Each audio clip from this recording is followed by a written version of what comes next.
Live streaming is on. Welcome to the Substitutes. We're looking at Manchester City versus Chelsea today. Joining me today is Majid and hopefully soon Gaurav. We're going to start with the team news today for the home team. It's a 4-3-3. Ederson in goal. It's a back four with Walker, Stones, Laporte, and Cancelo. In the middle of the field, you've got De Bruyne, Hernandez, and Silva.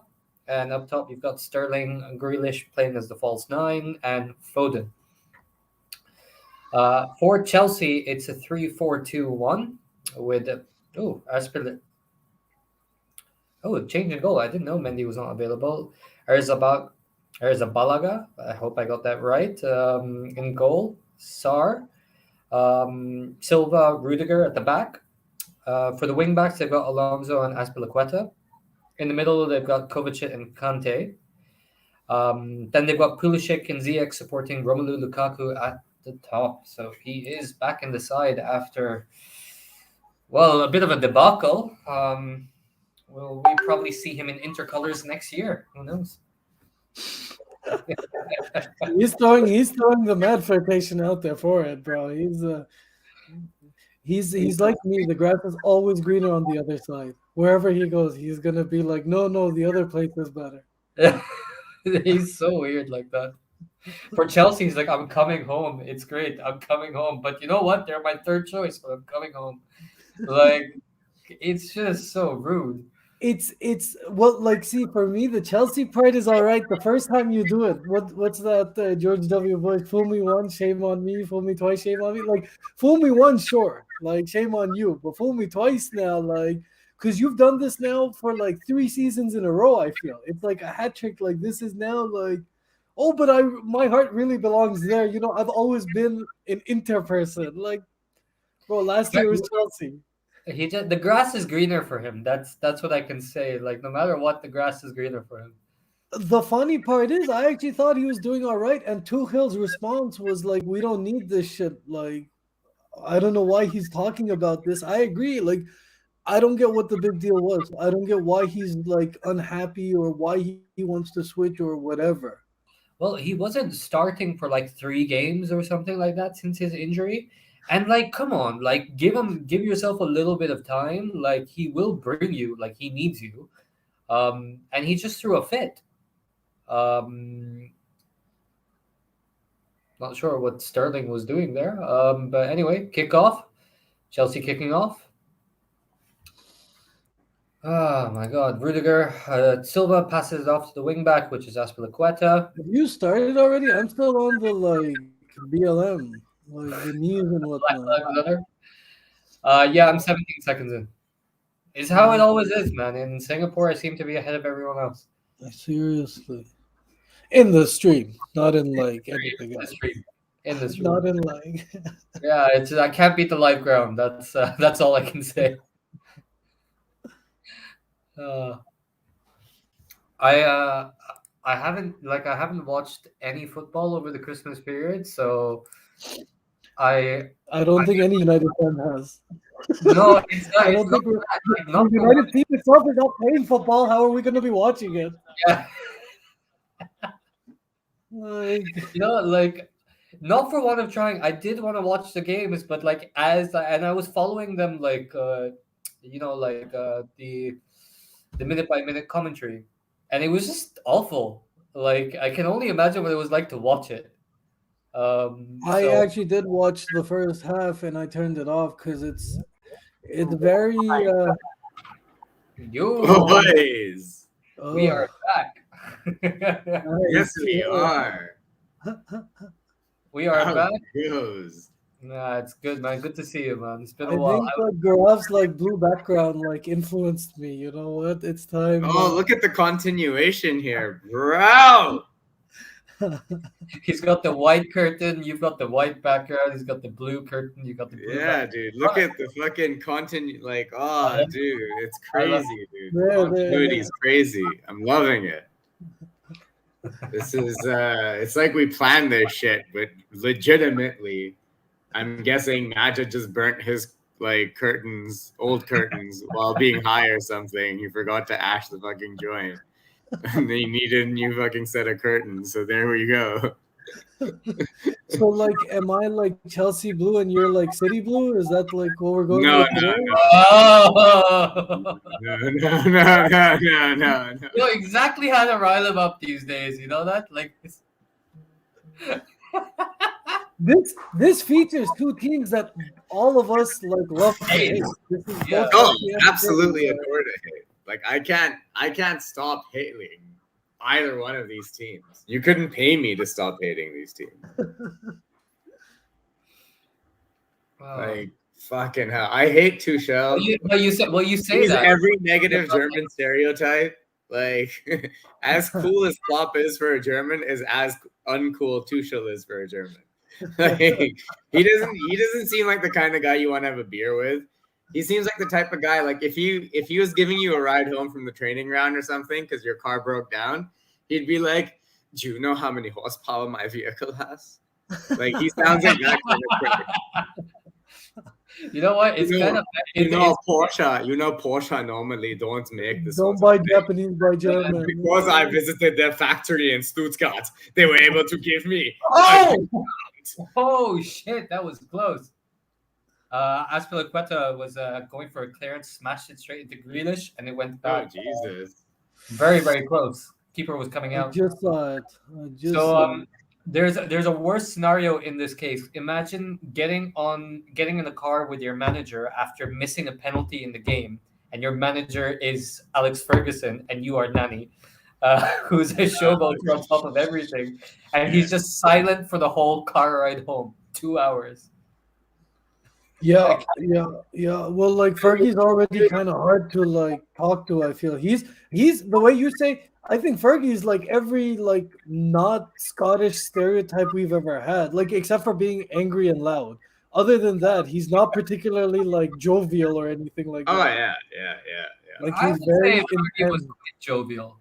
He knew how to be quite jovial. He was just angry. He Yeah, was jovial when he was winning. Like when he I was feel winning. like you think you know English, but then you say things like that. He was jovial, but he was angry. It like No, I said he was jovial when he was winning. okay. Fair, which is fair. You would be jovial when you're winning. Fair enough. I see your point. That's what I mean. Like just at a default level. He's Yeah, not- His default setting was I don't Yeah. like what's going on right now, and I'm not happy about it. Yeah, like But he used to walk into a room and it was like, yo, what the fuck? What are you guys doing? Like that was the natural, like I think what he wanted to do when he walked into a room is how can I make these guys winners? Like whether it's giving them a pat on the back or shouting at them. yeah. And most of the time, his approach wasn't like, oh, you guys are doing great. Let me just let you be. Yeah, like Rio Ferdinand told a story once. He's like, they were about to play Newcastle, and he went up to Ferdinand. He's like, Craig Bellamy's talking shit about you. He's like, he's gonna beat the shit out of you. He's gonna make you look stupid. And of course, and all the commentators are like, so what happened then? He's like, well, you see this pocket here. This is where Bellamy was for the whole game. Yeah. guys, any predictions for today? City, Chelsea, two potential. I think they both lose, but like not gonna happen. I really wish Foden would change his hair. Well, like the problem with that, if they both lose, well, like the ideal theoretically would have been for Chelsea to win, City to lose, so that some people can gain thingy. But the problem is the third, like Liverpool is the one who. You kind of don't Like want that to happen. In this game, as a United fan, we're damned if you do, damned if you don't. It doesn't like we cannot win regardless. You know what? Actually, I think while I was thinking about like, sorry, go ahead. You want a Chelsea win today, don't you? Like Me? a flat out, yeah. You want a flat out win today for Chelsea. Yeah, that goes without saying, right? But like, I'd also like a lot of injuries on both sides. But what I'm also like, while I was preparing for this game, what came to my mind was, you know, Chelsea have spent a lot of money in the last two windows. The core of that team and the success that team's having this season is built around what? Conte, Jorginho, Marcos Alonso, Mason Mount, Havertz, and Thiago Silva and Rudiger, right? All of those players. No. Those are the successful players this season, right? We're not talking about Werner. We're not talking about Lukaku. We're not talking about Ziyech. We're not talking about any of those major signings that they've made in the last 2 seasons, except Havertz. Christian Pulisic as well has kind of gone like Pulisic, yes. Pulisic has gone under the radar, but been quietly successful. I'd agree. Chilwell before his injury. I guess you could say before his injury, like up until his injury, like he was playing well. Yeah. Who was there? I forgot who the right wing back was. The one who you hate so No, dearly. one second, Omar, 1 second. Reece Girl, James. so what's your major point to all of that? You listed out like very successful, like starting 11, a very successful thing. I didn't get what was the point. Like, No, my point was that, you know, a lot of teams, we criticize Man United for the way that they've spent, right? We criticize Arsenal, I think, in the past for the way that they've spent. We've criticized Liverpool for their lack of spending, right? And their lack of depth because of their lack of spending. And it's really hard in the past 3 or 4 windows to get any signings right, dude, in the Premier League. I think the only people that have gotten any signings right really have been the likes of City. And that's because they've been able to throw a shit ton more at it consistently than other clubs. Not only that, I just think that Guardiola, he's actually he's a fucking good coach. Like he has a system, he knows what he wants, and he gives players. No, Lukaku's through. Oh, he passes it. Oh, miss. Yeah, Lukaku was through. It was offside. Lukaku was through. He was running at the City defense, and then Ziyech. Why is he not finishing that himself? I'm surprised, but he thought Ziyech was in a better position. the angle, yeah. I'm pretty sure he was trying to understand the angle, but you're the fucking bro. You've rolled your man here, right? I kind of see his point, though. You created your space. That's your shot to take, bro. I think he felt that Ziyech had a better chance. You never know. On another day, he would have probably shot that. And ball. I want to disagree with you. Gaurav, I think Chelsea, once you win the Champions League last year, and the spendings were over 2 years. We all agree with that. It's not just this summer. Yeah. It was over like last year and this year. Once you won the Champions League, they've been successful. They have been successful, but like they signed what? They signed Lukaku and who else this summer? Did Ziyech come this year or last year? Last year. So hold on. I also want to point one thing out, right? I know that Chelsea has spent a lot of money in the last couple of years, but remember they had the transfer embargo, so they couldn't actually buy players. They had a bit of catching up to do. They did. So they just when they spent, they went crazy. Like, so they're just like, we're just. When our transfer embargo, the internal one that we have, is over, you wait. I don't think it's ever gonna happen. Seriously, I don't know what to tell you. Like you'll still, no matter what. Okay, I'll put it this way: I don't think it's ever gonna happen, and you're still gonna do better than us. Like that's just how it's gonna be. Bro, there is an ongoing sentiment, like watching these two teams play right now that have spent a lot of money, right? Just thinking that, like, I firmly believe we have a better manager in terms of like squeezing the most out of like players. I believe we play a great system, and I think like the lack of spending might be wasting our best chance at like creating a dynasty. It has wasted. I'm sorry to say, like they really should have they should have capitalized on the Champions League win, then the Premier League win, and they should have built on top of that success while we were still succeeding. I don't know, man. I Sign think some I Chinese think you sponsors get and go out there and get like 10 players.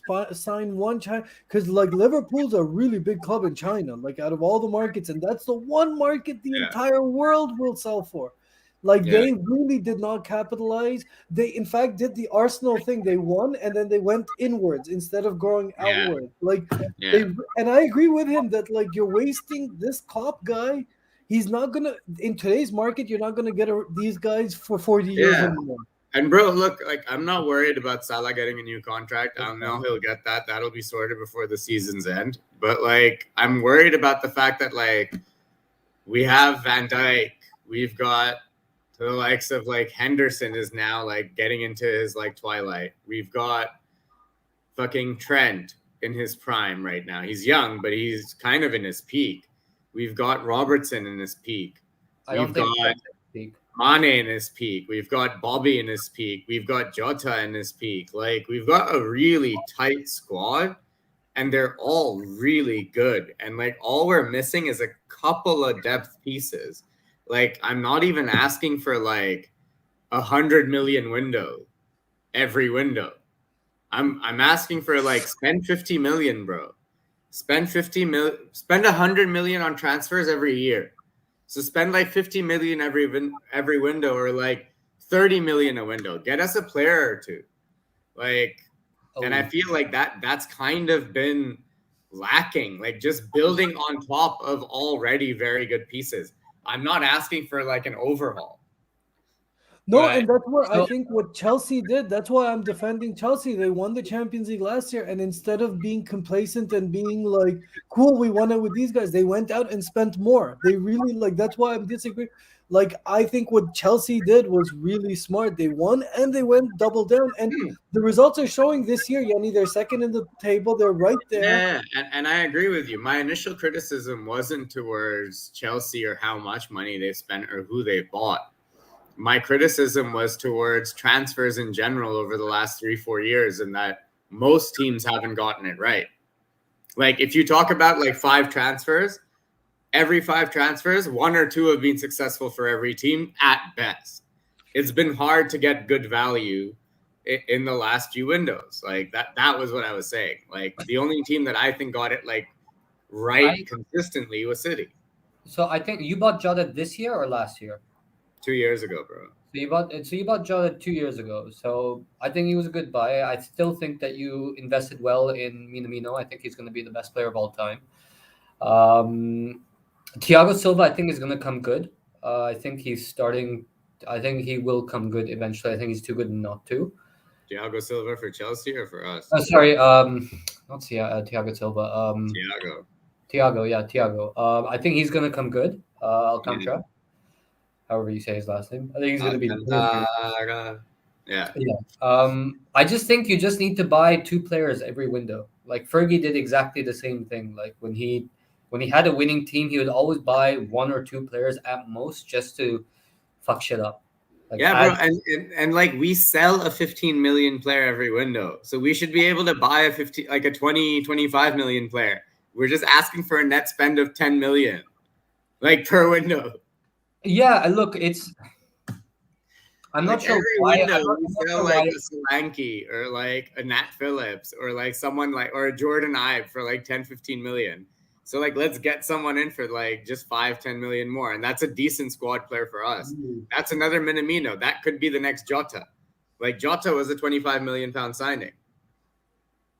Well, that's the By the way, funny thing. Sar with a brilliant tackle in the box, by the way. Sterling made a great run in through, Yeah. out from wide all the way inside. Sar with a great tackle.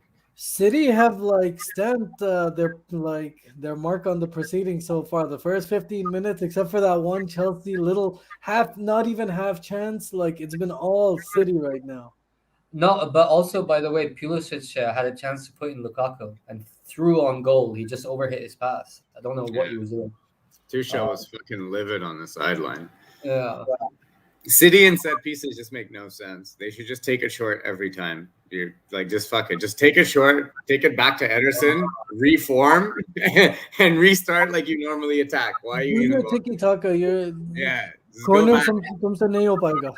Yeah, you can't do it, bro. Like छोड़ this दो isn't बेटे, for छोड़ you. दो. Like this is you must be this high, like you must be this high to ride this like fucking roller coaster.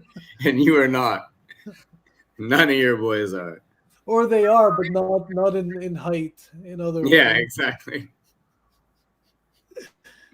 So, I mean, looking at the table, it kind of went all down in the Can I backtrack with what Gaurav was saying for a second? Sorry to About cut what? you off, Omar.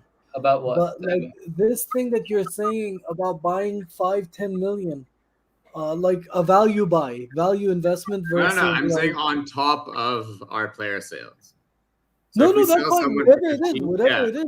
What you are asking though is not for a 50 million like splash. You're asking for a 5 million dip or a 10 million net spend. Sure, Yeah, like yeah, 20, yeah, yeah, 25. yeah. Exactly. Like Exactly. instead of one big player, get 3 smaller players or 2 smaller players and diversify your portfolio, right? Yeah. Yeah. Now, the funny part is, have you heard of a gentleman called Thomas Brady? He used to play for the New England Patriots. Yes, I have.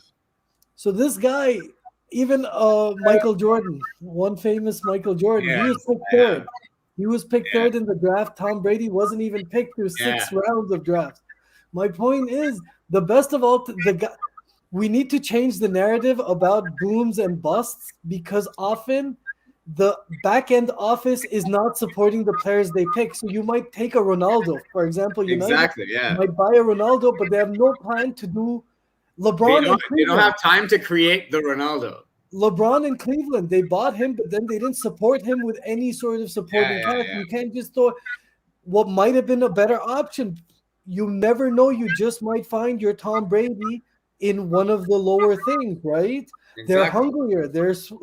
They're hungrier. That's just a fact of the matter. And Yeah. just again, off the record, you guys, like these experts who have like analyzed and their job is to pick players, they've kind of done a shitty job throughout since the 1980s, since all of this like Oh, yeah. back end became a job.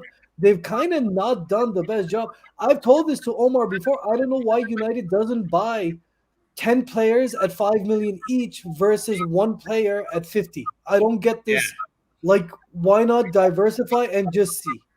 Do you know? I think one of the biggest problem with United's spend has been, apart from being shit, well, it is the fact that it's been shit. But I think when Fergie retired and Woodward came in, I just think that the way that he went about buying players, like he was buying players for ridiculous values, and he was paying over the top for them as well, their salary. So I think now when United goes in for someone, people are like, we're just going to jack up the price.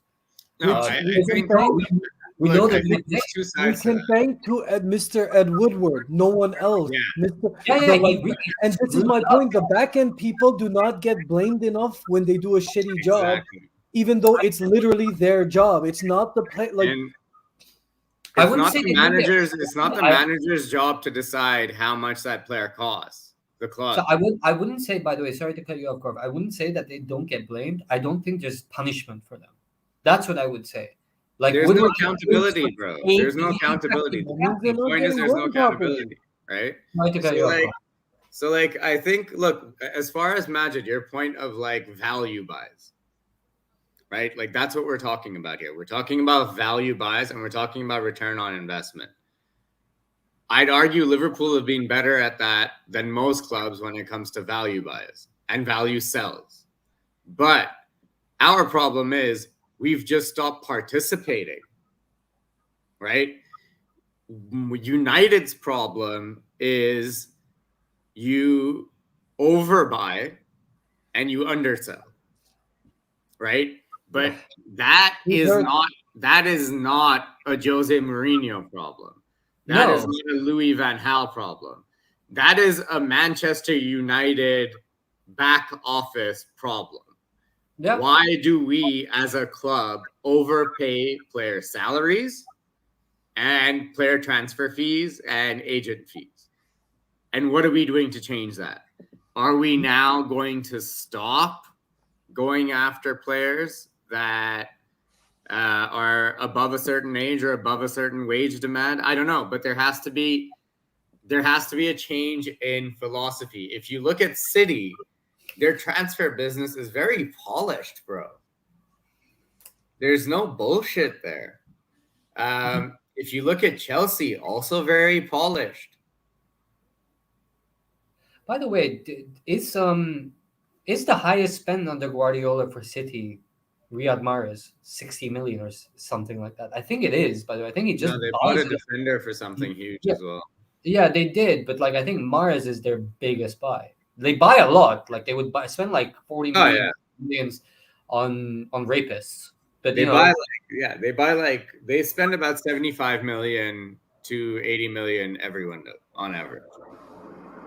but again, that's also because everybody knows City has money, and that's why also is their transfers has gone up.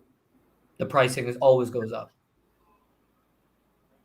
I think with Liverpool, everybody knows they don't have that much money, but they just know how to negotiate well. Like their backroom, like everything about the negotiation of players, before this whole transfer embargo was really good. Even selling players, it was excellent. I don't buy that Liverpool doesn't have enough money. They have plenty of money. If they Yeah, they wanted, do. they could get a Yeah. loan if they wanted very easily. I don't buy any of that, that they don't have the money. They just don't want to spend the money. They just don't want to spend the As money. long as you have, look, you have to look at it from a business. This days of sports is over. These what we're watching is a business versus business. I'm sorry, I know how like pessimistic or cynical it sounds, but that's what you guys have shown me, not the other way around. I'm not showing you this; you're showing me this. Yeah. As long as they have a brand that continues to make money from emerging markets like China and stuff, or even through Mo Salah and Sadio Mane in Africa and Asia, as long as they continue to sell their jerseys at third place, Liverpool is the new Arsenal under Wenger, like the Emirates Stadium Wenger. Liverpool Klopp is sort of playing with those rules where like he has a very limited budget for some reason, even though he should have earned your trust about 10 years ago. He has titles and trophies to back it up, and yet you're still not sort of giving him that leeway. And that's why I see a lot of like Arsene Wenger. Klopp is a winning Arsene Wenger. Don't get me wrong. I'm not trying to, but I think they're both brilliant strategists, tacticians. They're both brilliant football minds, but they've not been trusted by their club. Whereas Ferguson, the one thing he was allowed, it was his club. It was his club. It was Shankly's club at one point. It's not Klopp's club. It's not. Klopp is the football manager. FSG is the back end operator. For us, whoever you put the new Murga, whether it's Ole or Mourinho or LVG or Rangnick, those are on field people. But the off field is Mr. Ed Woodward. He has been running the show and he refused. He like publicly he says the right things. He tells reporters now that his reign is almost over. He's telling reporters, "Oh, I'm so sorry about my thing and I made lots of mistakes and this and that." But you did the same thing for 7 years, 8 years, and every year you promised us, the fans, the idiots, something completely different, and yet you overpaid, underdelivered every year. And this year is sort of the cherry on top. After getting Ronaldo and hyping us up, you can go watch the old sub videos. We were hyped. We've gotten Very high. under so far. It's actually worse than it was last year. At least last year there was hope. It was Barack Obama's first term. There was hope and change. So it's, the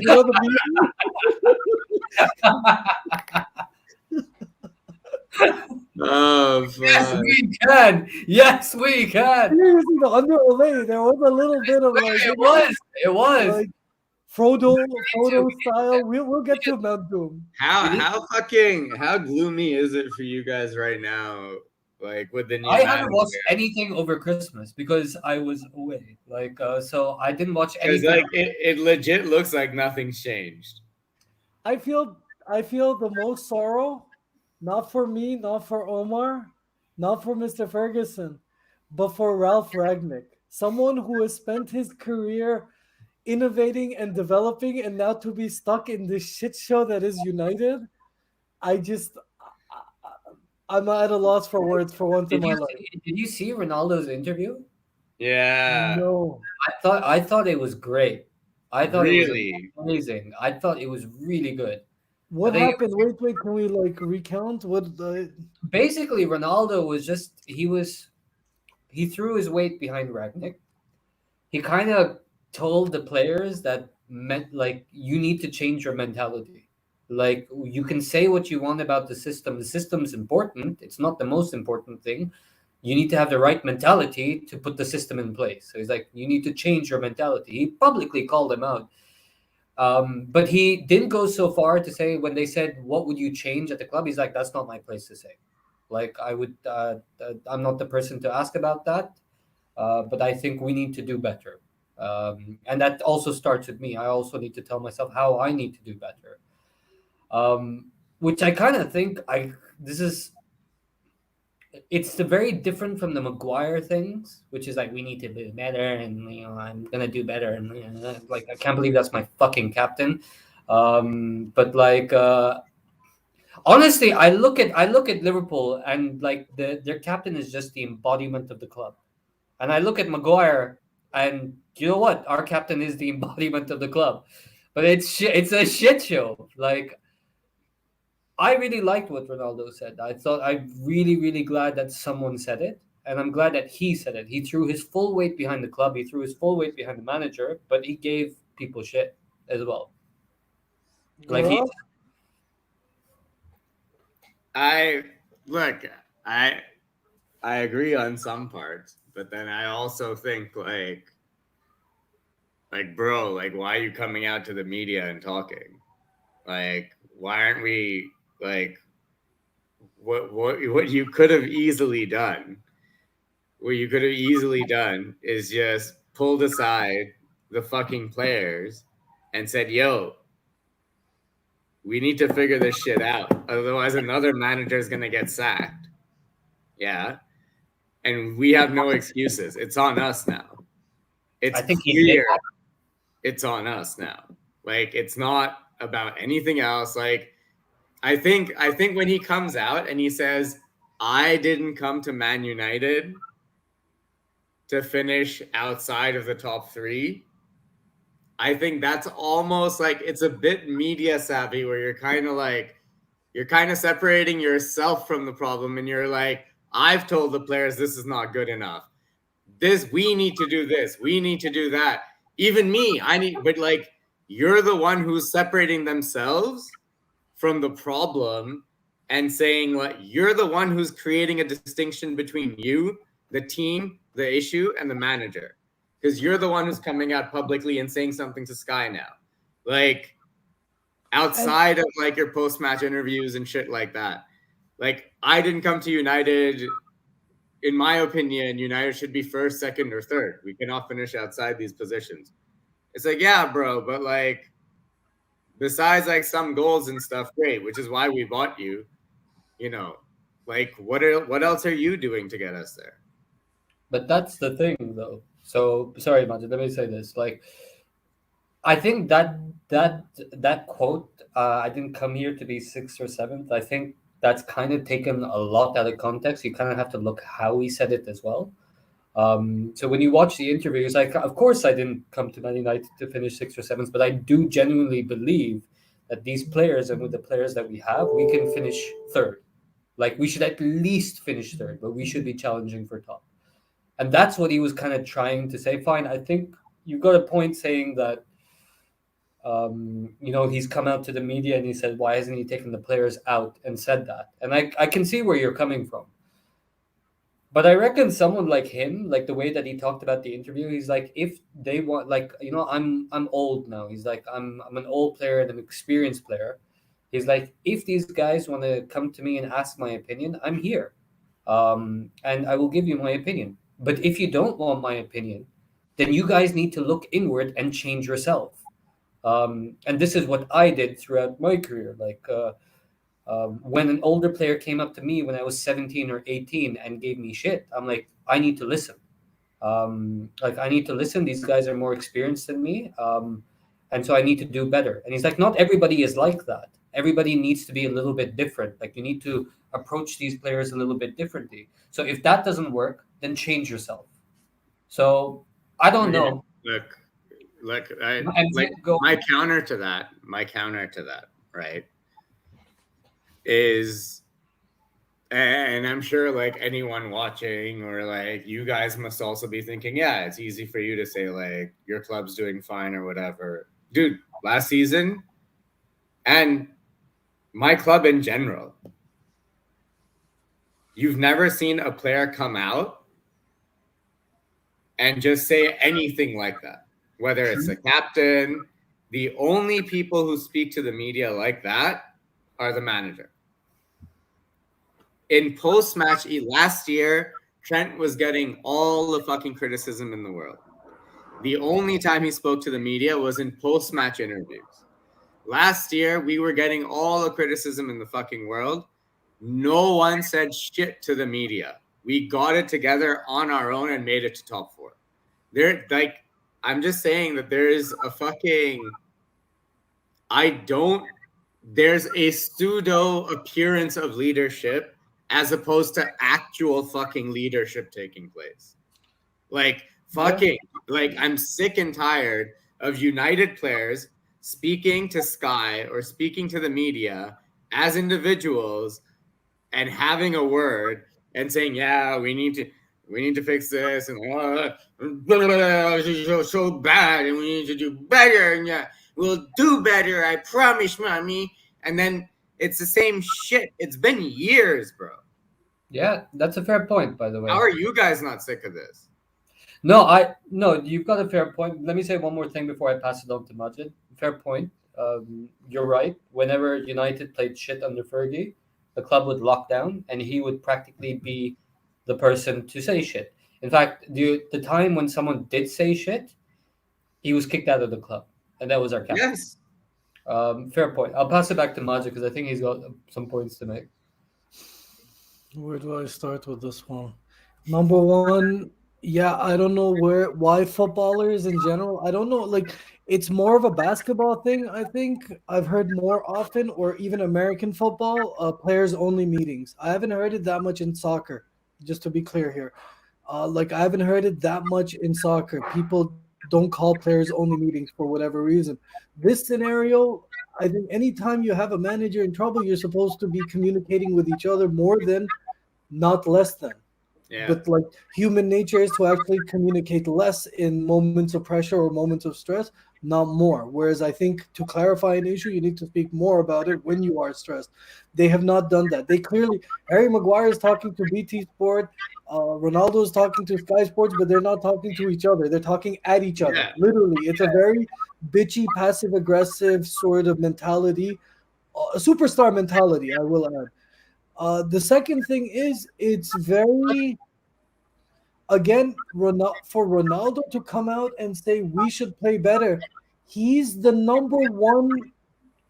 Anytime you look at Ralph's system, it breaks down right at the beginning because of who?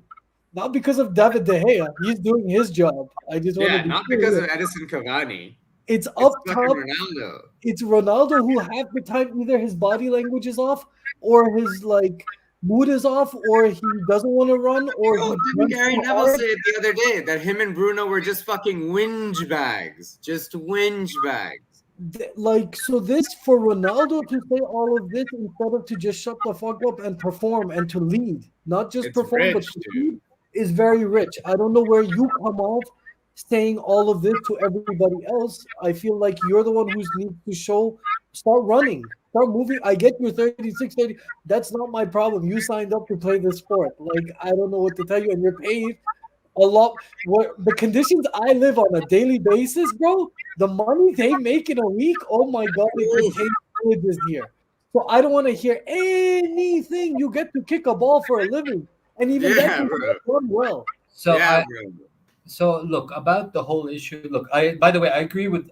Now that I've heard your arguments and listened to that side, I agree with you guys. Like, I think that's a very fair way to go about it, and I do think Ronaldo needs to perform. So yeah, on that point, I agree with you wholly on this point. Just want to mention one thing about the pressing. He's never going to press. Not to that degree. He's never going to press. Okay, And I then you wanna shouldn't be add- and I starting wanna for add your one more team. thing. One second. Oh, God, 1 second. I want to add one more thing here. How difficult can it be to change the style of your football? Honestly speaking, if you've been playing for 30 odd, 30 odd years now you've been playing football. If you have not tried, and you've played around the world, literally around the world, how you cannot switch overnight? What did you train for the last 30 years? If you asked me to do in my profession something different, I could do it like this because I've been through that. And you should have that natural adaptation anyways in you. If you don't, it should have been forced in you because you played in Spain, Italy, la. How difficult can it be to do the same thing in a different way? That's literally what we're talking about, doing the same thing in a different way. And what we're talking about is kicking a football or chasing after a football. Not even kicking it, running after the guy who has the football. You cannot tell me this is learning a new language at 80 years old. It's not.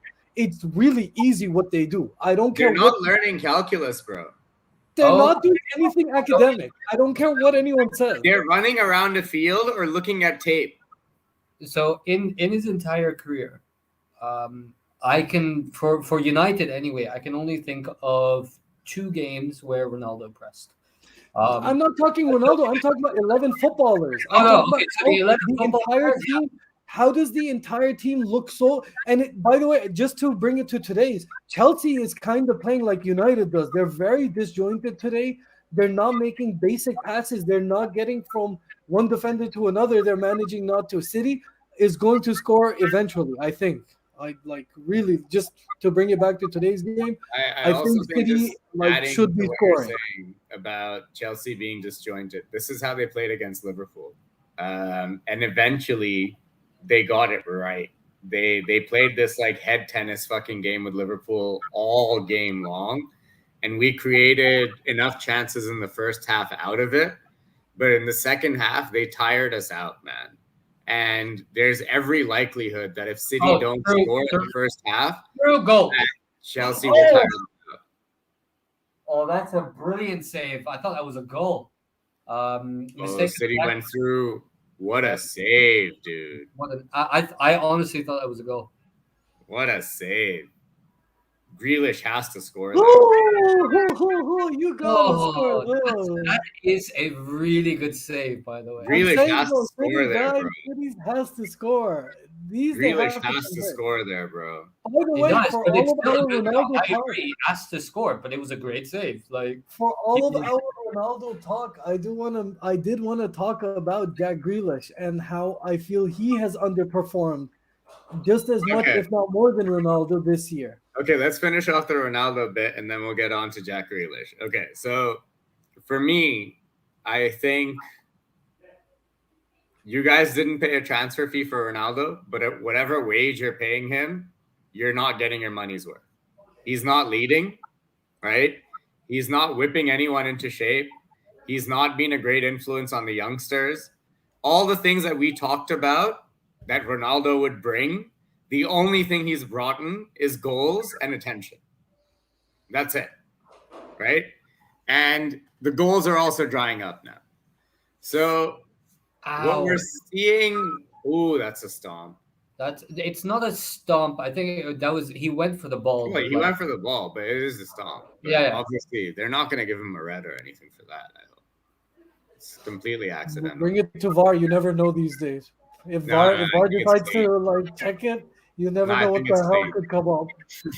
But I think it goes back to something that we had mentioned maybe in previous streams, is that there's just a complete lack of leadership amongst the playing staff.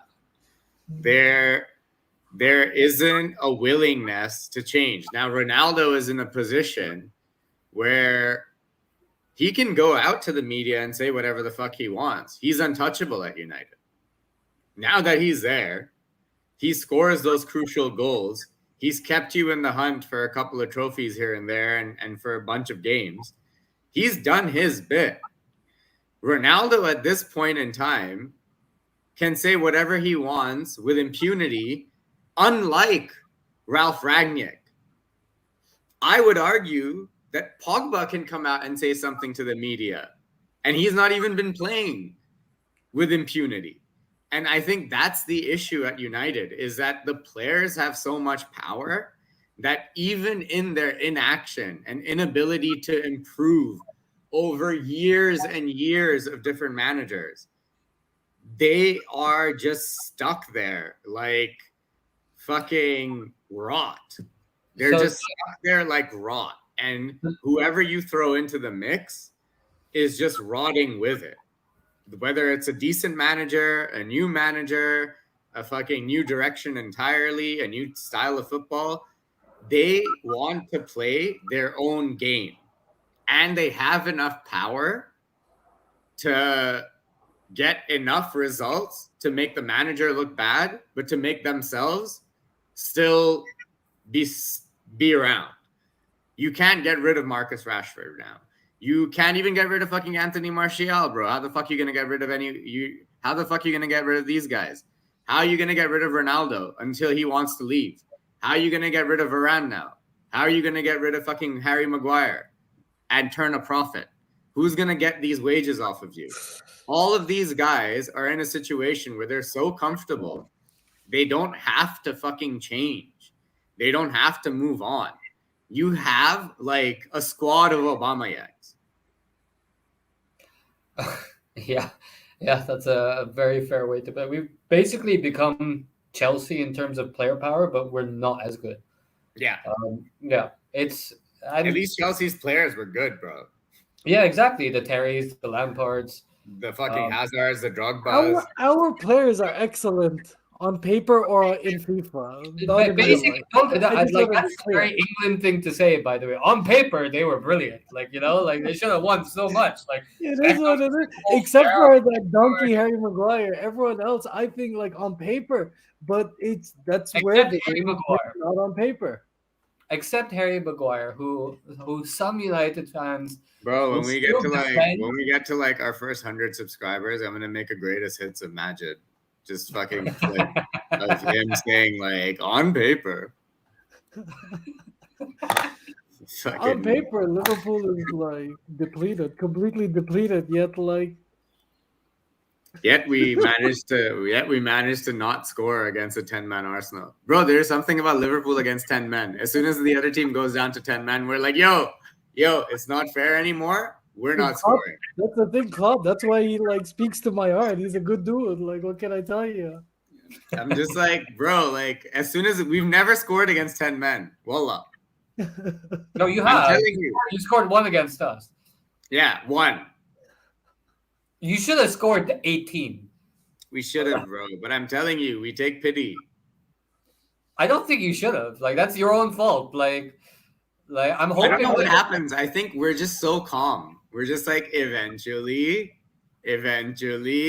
I hope. Why is it not happening? Why is it not eventually? 50 years from now, when we're all in our 70s and old and croaking, United bro, gets as soon as like our key passes in the attacking third are coming from Joel Matip dribbles and through balls, I'm like, yo, whip up into shape and start getting some fucking players on the ball.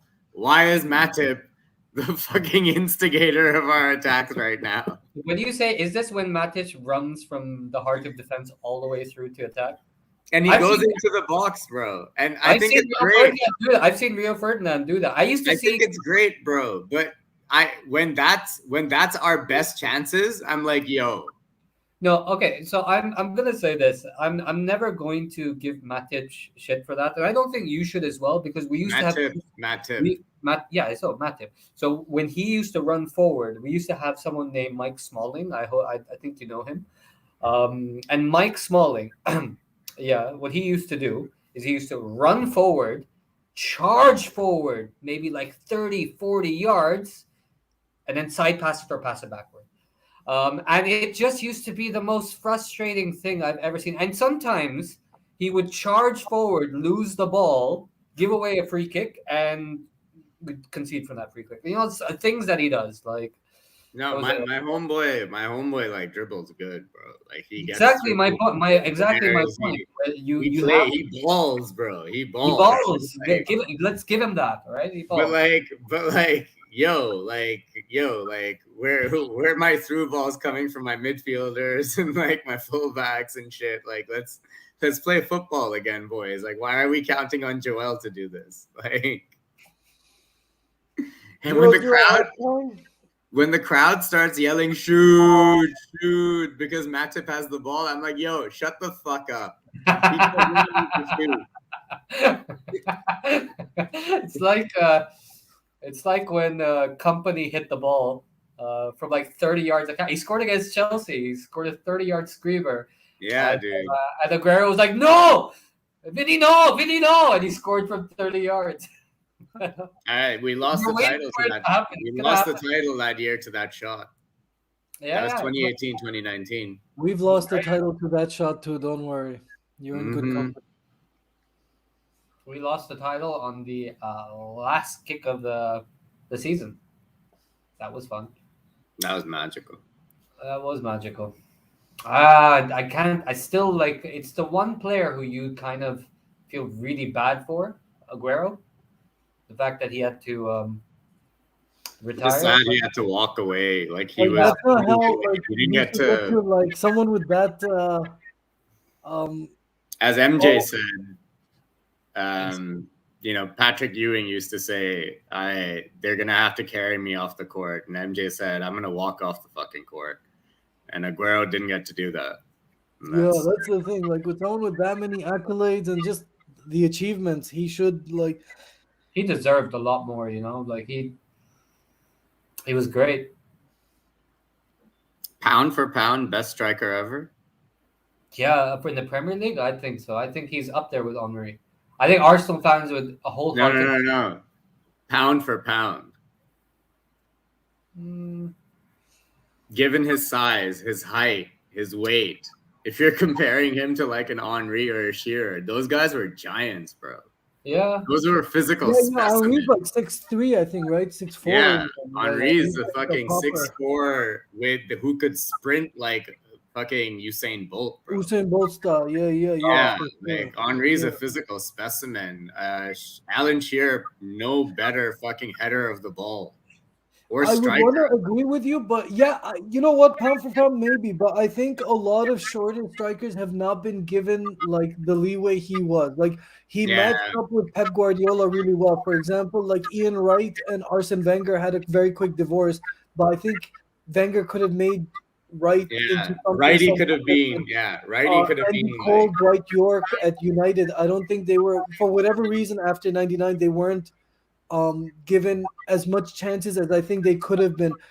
There's one more guy I'm thinking of. Even Walcott, for example. I know he's not a traditional forward, but there are shorter guys. The issue with the shorter guys, they often depend on pace. If they get injured once, that pace is gone. Ribery is a prime example for me.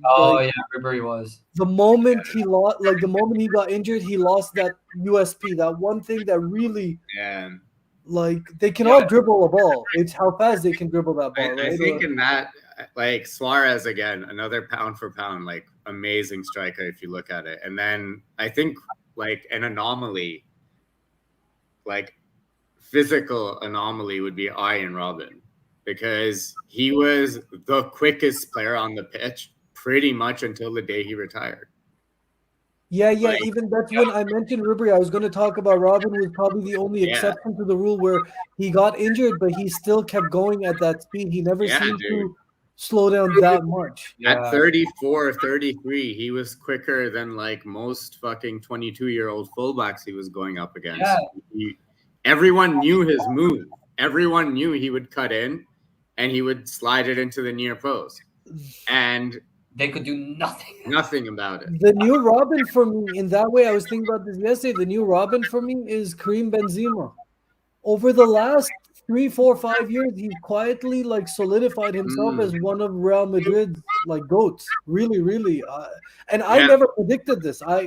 Just from his personal life, I don't have any interest in this dude. But like on pitch performance, you cannot deny the product you're getting. And people in Spain, in the Spanish league, really like this guy is like revered now. Like over the last, and that's been solidified. Adding to what you're saying, I think it's the first time in Benzema's career that he's had a team built around his strengths. Around him kind of thing, After Ronaldo's left, this is now Benzema's Real Madrid. And I think he's never had that at any club side or even at France. He's always been fitting in. And if you actually look at it, the last guy to have a team built around him at Madrid was Ronaldo.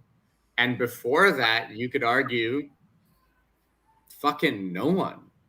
Like maybe Zidane, maybe like the likes of Guti and like those guys. Luis Figo was definitely built around after they took him Figo, from Barca. but they That had was like so many Galacticos. pieces there. Like the Galacticos was based around Figo was the original one. Like, Oh yeah, he was the original piece. He But, was, like- but the Galacticos was kind of like just a collection of superstars. I don't think Yeah. there was one big one. AKA modern day United. Dude, I think if you look at like the person who touched the ball the most in that Galactico side, you'd say it was Zidane, and you would know that like that guy pulled the strings. Like that side is like fine. You had amazing players everywhere, but the guy who was the fucking orchestrator was. Let me Zizou. like nuance this. What I want to say is, I think they had initially meant to build around Figo. It was Figo's team, but it quickly became apparent that it was Zidane's team. Yeah. But in terms of initial planning, it was the centerpiece was Figo, not Beckham, not Zidane. They were like, but because of like Zizou being Zizou, like. So the thing about I read there was a very interesting thing I read about what happens to certain players after Ronaldo leaves the team, and the same thing happened with Rooney. The same thing for a couple of years or 2-3 years, and the same thing happened with Benzema. Like a lot of these players sacrifice their game so that Ronaldo can be what he is because he doesn't press and he's never pressed throughout his entire career. So all of these players would sacrifice and. Like Benzema would press. He had one really horrible season, you remember, where he kept missing. He was doing a Werner all season, or rather, Werner was doing a Benzema for that season. And then he started coming good, but the moment Ronaldo left, he became the main man, and he just became crazy. It was kind of like Rooney the year after Ronaldo left. Rooney was going nuts. He should have broken the record for most goals in a single Premier League season had he not been injured against Bayern in February. And that injury, by the way, ruined his whole career. Like that was the start of his decline. But that's what happens when Ronaldo leaves a team. A lot of players who normally sacrifice for him, when he leaves, they can just play their natural game. This is the other guy I wanted to talk about. I'm gonna have to bounce soon, Shabab. But one of the guys I wanted to talk about was Jack Grealish. I think he's had a very interesting year so far. That's gone under the controversial thing just because he is like Pep knows how to manage like media as well. This is the difference. Our United coaches, they're not media savvy. Klopp is very media savvy. Pep is the master of media. He knows how to just. So I wanted to talk about Jack Grealish because I think for the money they spent, this guy's not produced at all this year. The other guy I wanted to talk about on the other side was Timo Werner, because this guy came in with, there was a lot of hype and expectation. And when you go back his YouTube, there's more greatest misses compilation than there is greatest goal compilation for him. And it's just weird and surprising. And I feel like he's flown under the radar as well, just because there's all these other storylines out there. I think they've flown under the radar for different reasons, right? I think Jack Grealish has flown under the radar mainly because Manchester City have been so successful, and it kind of doesn't matter if he's having an average season. I also think it was always going to be a very difficult transition for Jack Grealish. Jack Grealish went from being the main man at Aston Villa, a squad that was built around his strengths, to basically a squad where he is a piece of the puzzle, and the puzzle is already complete. So either you're bringing something new and fantastic to that puzzle every day, or you get subbed off by the guys who have been bringing that sparkle for the last fucking 5 years, right? You've got a lot of guys that City can play in that position.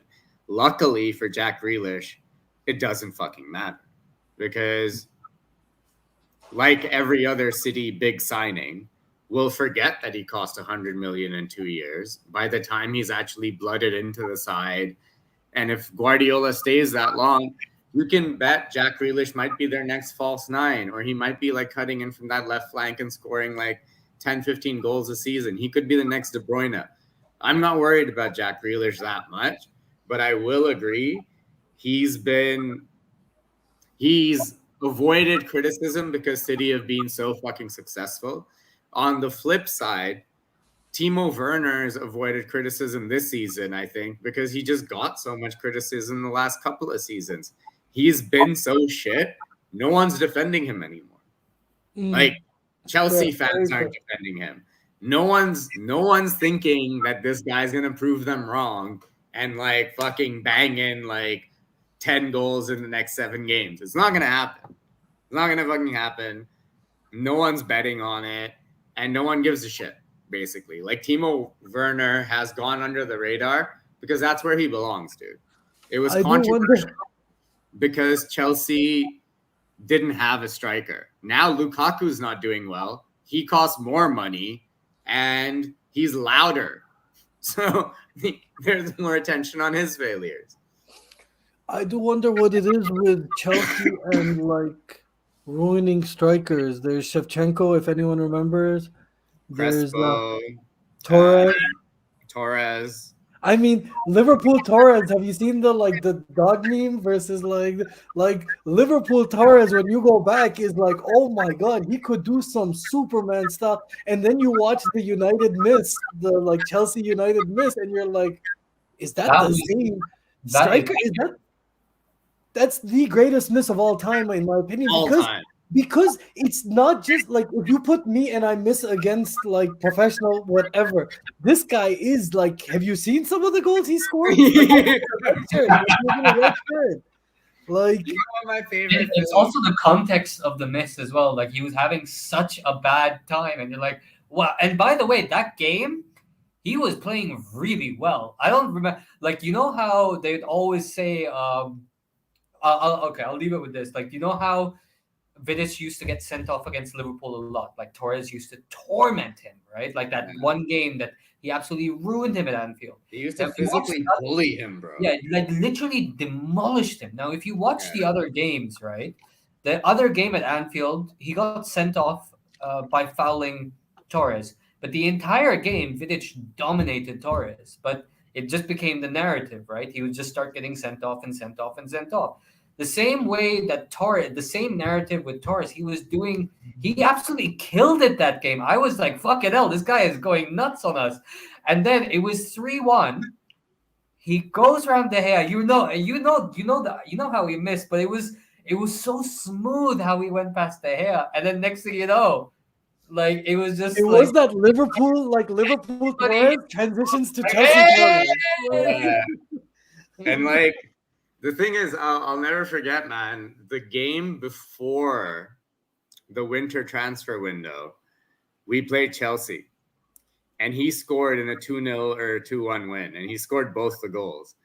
And when he scored those 2 goals, Liverpool fans were like, yo, where the fuck did that come from? Because he'd been shit all season. And he hadn't shown that much pace or energy or fucking explosive anything. And he was amazing that game. And like a week later, he was gone, bro. And then we played them again.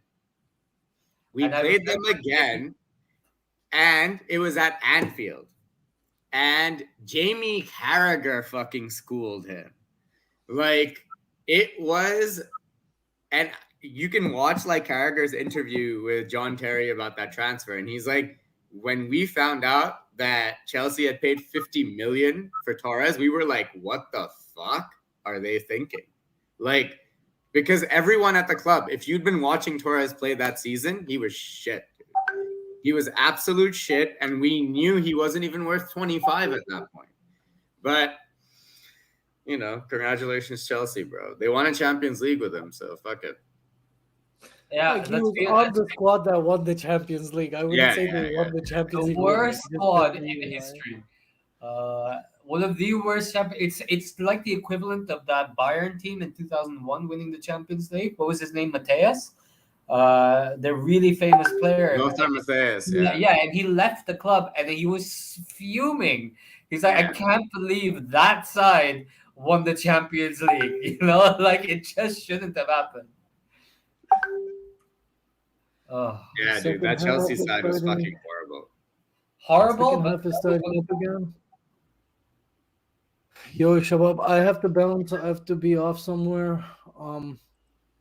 But this is the first of the new year. Finally, we got something like back to normal. Are we doing this? I'm talking to the entire internet about our like internal we'll talk manners. about it later. We'll talk Like about it later. our True United We'll fan. talk about it later. Look at you Yalla, woodwarding yalla. it. I'll see you guys later, and I hope both of these teams just like I don't know DQ. Like, is there a way to just like no point minus 5 points for everybody? This is not test cricket, bro. But yeah, maybe. I'll work on it. I'll look into the rule book, see if we can find any fucking loopholes. Yeah. You guys carry on. I'll see y'all later, yo. Please, Alright. take care. And Yeah. everybody, like, share, subscribe. If there's anybody watching, please watch. Yalla, Shabab. Take care. Peace. Have a good one, man. Please. Where are you at in the stream? The second half has started. Let me tell you. 45:50. All right, I'm 46:02, so not too bad. Yeah, 6 seconds, bro. So I'm hoping the second half. De Bruyne skips through. Oh, beautiful ball. Oh, Chelsea player, City player has gone down. That's Sterling though, so probably dived. Oh.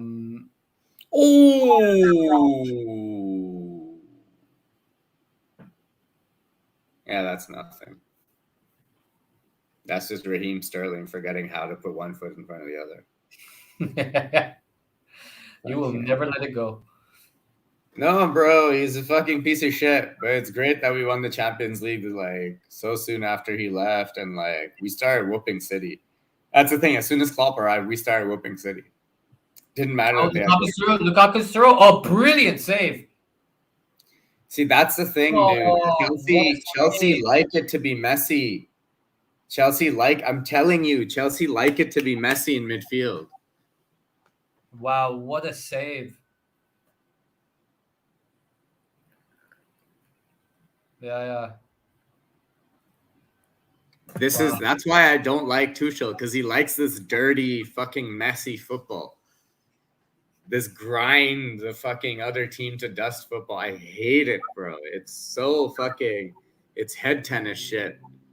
It's not even good pressing. It's just disruptive. That's what Mourinho used to do. Yeah. Mourinho, when he used to be a good manager, his teams used to grind you down. Like it would be like 1-0 at the 80th minute, and then they would just be the other team would be so ground down that then the game would end up 4-0. No. Great ball out.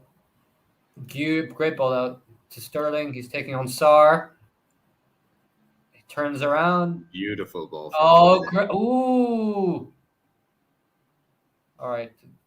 Chelsea Sterling does well here. I don't think Sterling can do more.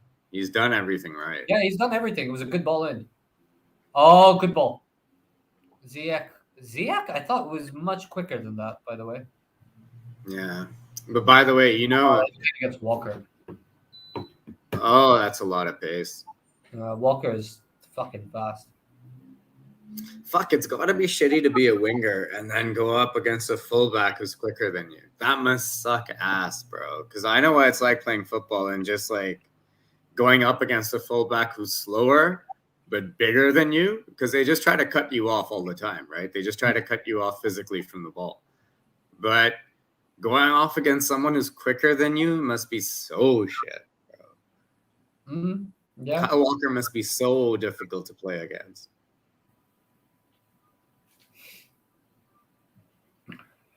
Alonso really has to do better there, honestly. Is that a pen? Little pull there. A tiny pull, but I have no idea. It's a tiny pull, but I think Sterling pulls his own a bit harder than that every day. So really shouldn't be going down for that. You will never let it go. No, but hey, we all do it. That's nothing against Raheem Sterling. I hope he does it. Fucking must be stressful being a footballer. Everyone's got to fucking knock one out once in a while, or every day, a couple of times. I don't know. It depends. Walker trying to pace Sterling through here, but Sterling was too busy trying to get inside Marcus Alonso's pants. Foden crosses it through. Oh, well pressed here, but Sterling's won the ball. Oof. It's gone wide.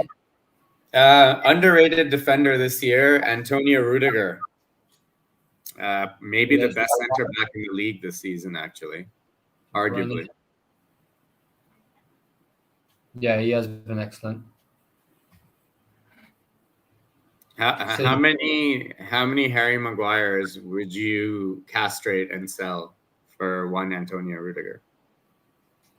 I wouldn't take Rudiger. I don't think he's the right fit for us. I think he's a much better defender than Maguire. What I really want to see happen is the return of Phil Jones. That's what I want. It's keeping in line with how shit our club is. I want Phil Jones as our number one central defensive choice. That's what I want. As soon as you said I don't think he's the right fit for us, I got flashbacks of Gary Neville talking about Antonio Conte at United, and then watching like the next 3 games just play out and being like, fucking. No, it's I not actually the right fit anymore. It's just about getting people who can give you some W's, bro. no, man. I absolutely I don't agree that Rudiger is the right fit for our club. He's a winner. He's a good player. I just don't think That's fair. I don't think that works with United's culture at the moment in time. We need whingy bastards.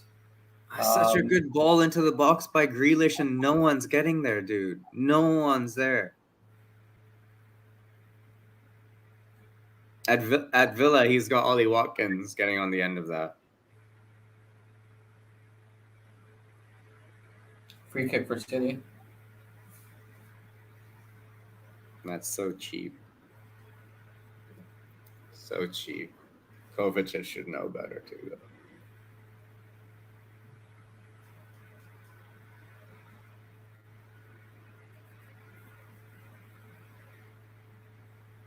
Like, Walker's touching that into nothing. But yeah, man, this season just looks like it's kind of done in terms of the title, right? Yeah, it's a bit of a shame. I think it's a shame. It's a shame for Liverpool and Chelsea because these are I think two Chelsea- really good teams. Like Chelsea are European champions, dude, and Liverpool are a 95 to 90 point team easily every season.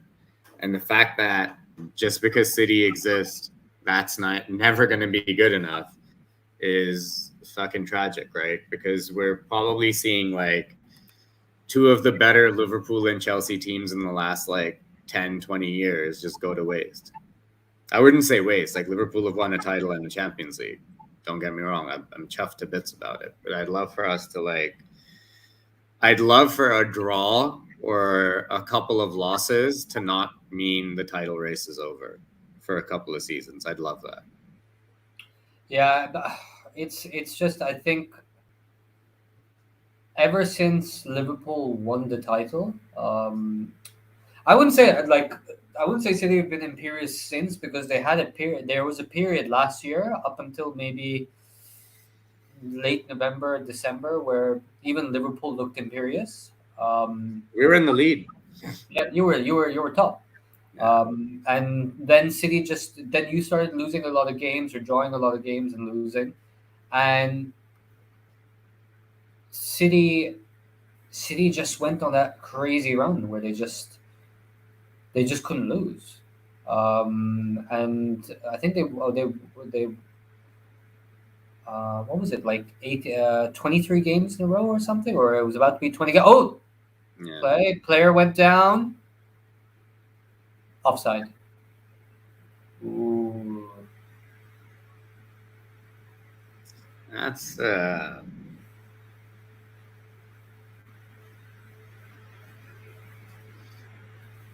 clearly a foul, but I Yeah. want to see the offside because it is clearly a fucking foul. Yeah. Oh, that's off. That is off. But why wait so long, bro? He's won the ball back. He's on the second ball. He's dribbled inside the box. It's like 15 seconds later. Yeah. And it is a penalty, but it's fucking offside.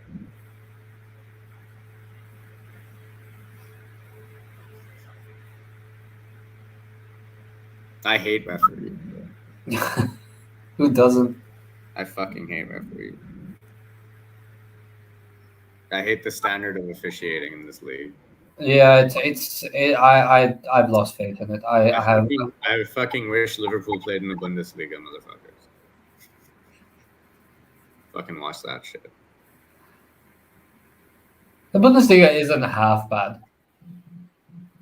I wouldn't say it's amazing. I don't particularly enjoy it, but it's not half bad as in terms of how leagues go.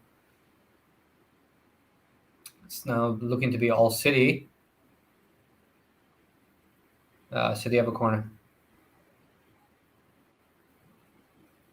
Kind of crazy.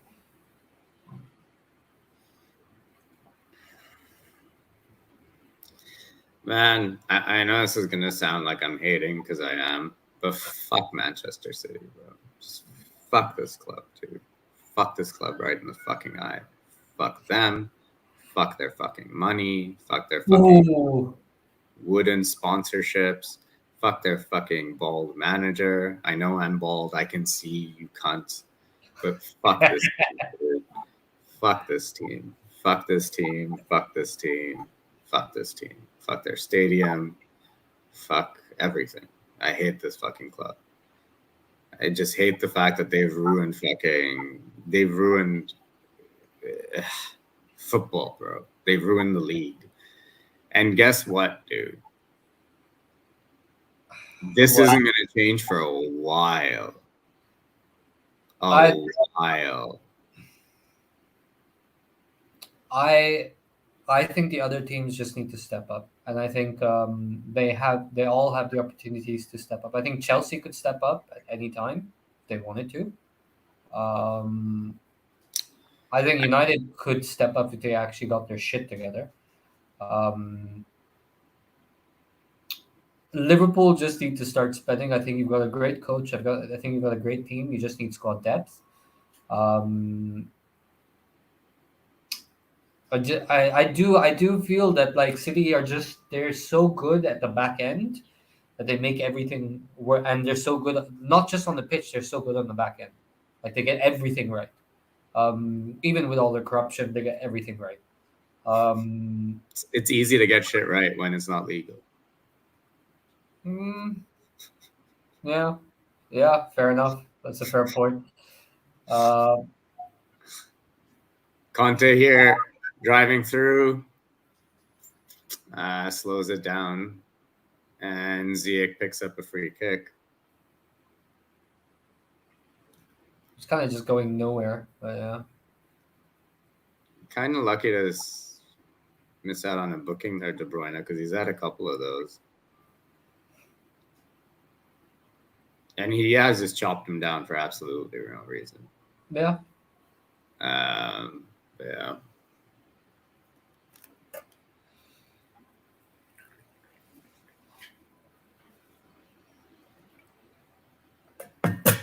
City have just dominated in terms of possession, which is not surprising. So based on the way things are going right now, do you give Ranić the job upstairs?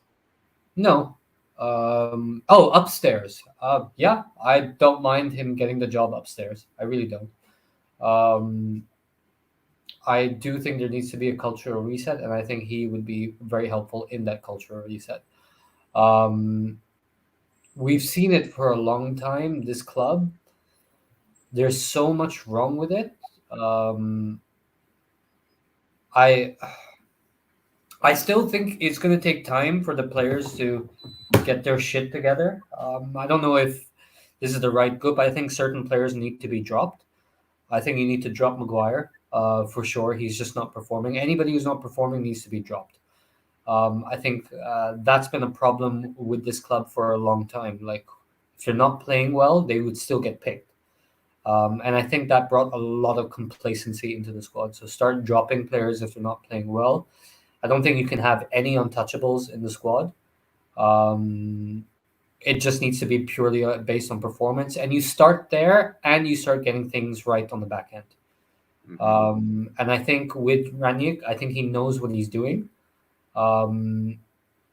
He's had experience building clubs up. So yeah, I personally feel he should be given the job upstairs. I don't want anyone else fucking it up. Oh, Bernardo Silva in the box. Comes to nothing as usual. God damn. Chelsea defend really well. They scramble very well. Yeah, they do. They really, really squeeze the life out of you. I wouldn't be surprised if they nick a goal, by the way. Chelsea. Yeah. Oh, yeah, coming. I really wouldn't be surprised if in like the last 20 minutes, they just go for it. They just had 2 or 3 good minutes against us and scored 2 goals, bro. This is how they play. They have like literally, I guarantee you, Omar, it was like 6 minutes of like good passing it around, 1 goal. 3 more minutes, 2 goals. That was it. That was the game. Oh, well, it's efficient. It's how very German of them. Yep. Yeah.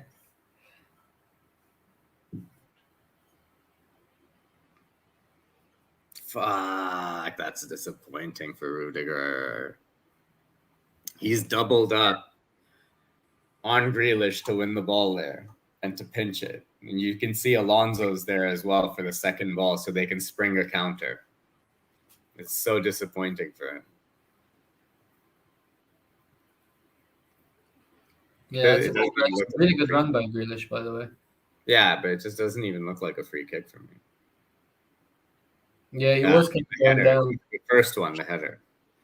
Oh, okay.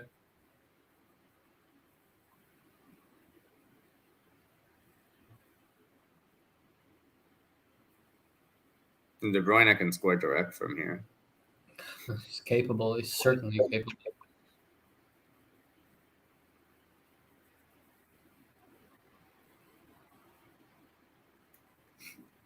Lukaku and Ziyech in the wall. I love that.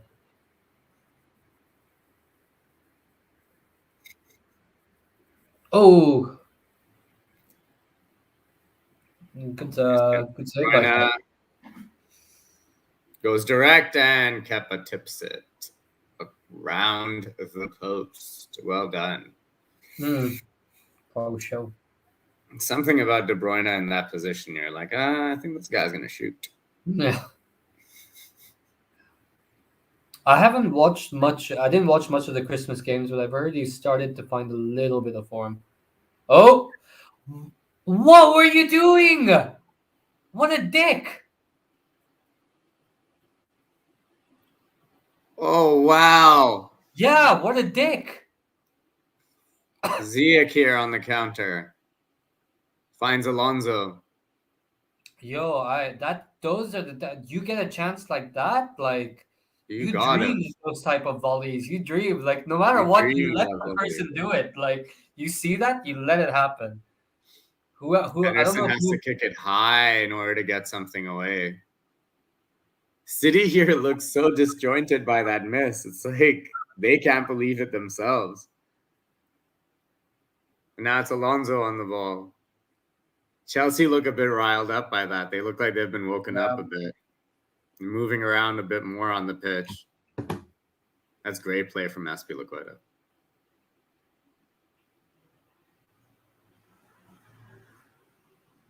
Here's Alonso again. Ooh, throw in for Chelsea. Yeah. Last 25. Chelsea are so solid, dude. They're so hard to break down. So hard to break down.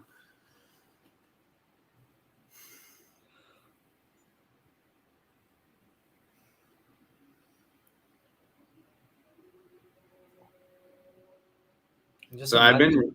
I've been Yeah. reading a lot about like football tactics and stuff. Hmm. I've been watching like a lot of fucking videos around like coaching and pressing and like a lot of what like Liverpool do in terms of how they structure their play and why they press in certain areas and on certain occasions and why they don't. Yeah. So N'Golo Kante throws a lot of your he takes a lot of the things that you take as like fixed measurements and he throws that shit out the fucking window.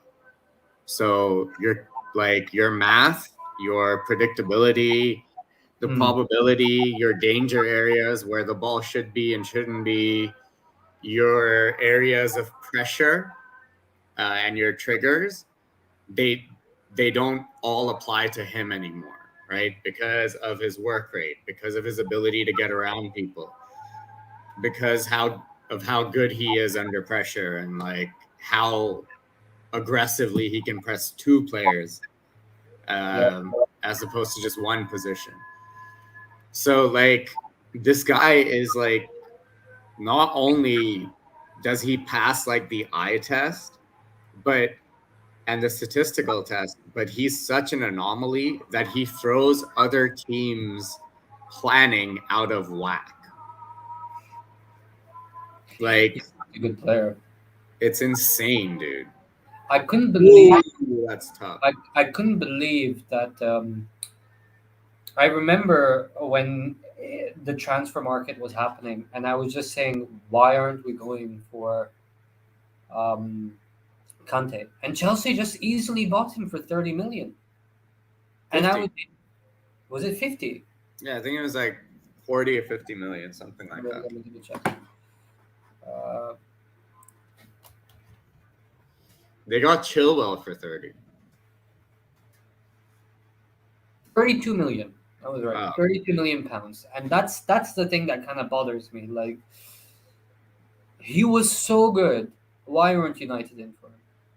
Why wasn't anybody else in for him? Just Chelsea just wrapped that up so quickly, and he's been immense for them. Consistently for about 6 years now, he's been utterly brilliant for them.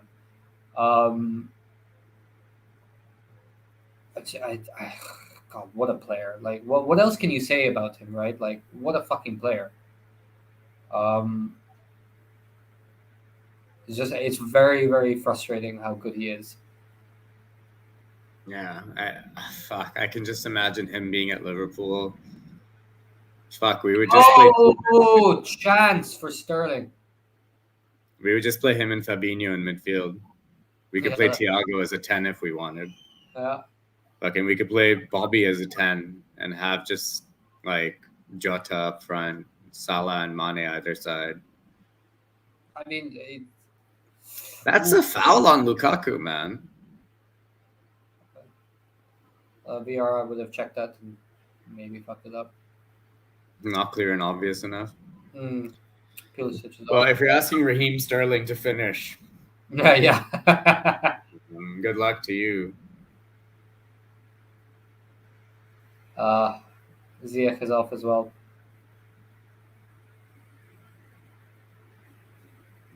Hudson-Odoi on. Again, Ziyech not really been a successful signing for me. Ziyech, I remember he had a few really good games under Lampard, and then he got a bad injury. He just hasn't been the same. And he was the player that a lot of people from Ajax were saying he's the one who's going to make it. Like, he's the one who's going to be amazing.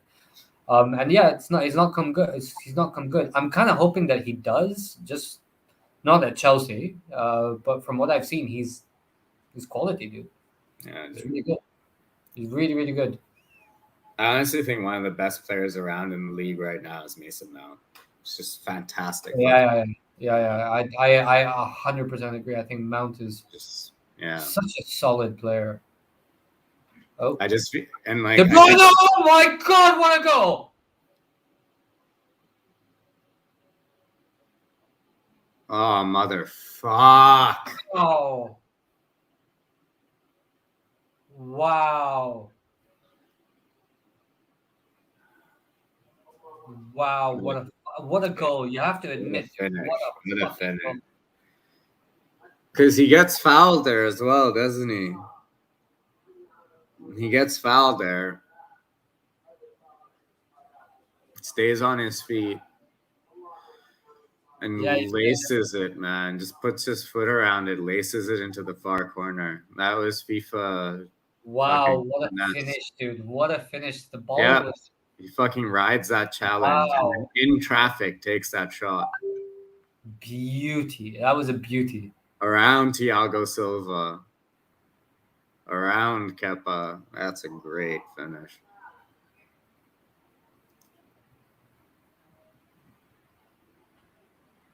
That was Only that was- Kevin De Bruyne can do that.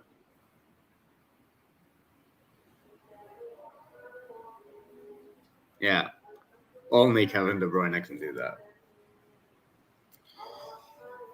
Oh. Wow. Well, that's fucking GG. Well, you never know. You know how Chelsea only play when they're behind. City are fucking.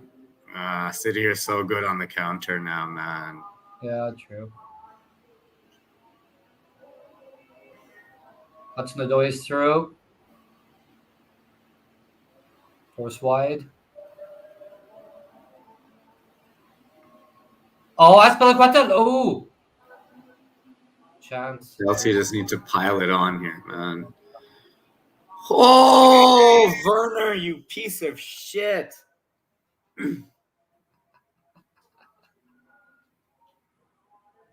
What? Fucking That hit was- it right at the defender's fucking mouth. Hmm.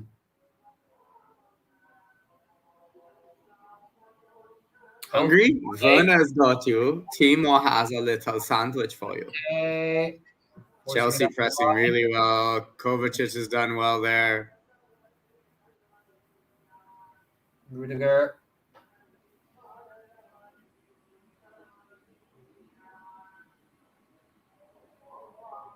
Chelsea have come to play now. Mm. Well, it's about time. They were. It's like they were playing for a draw. Yeah.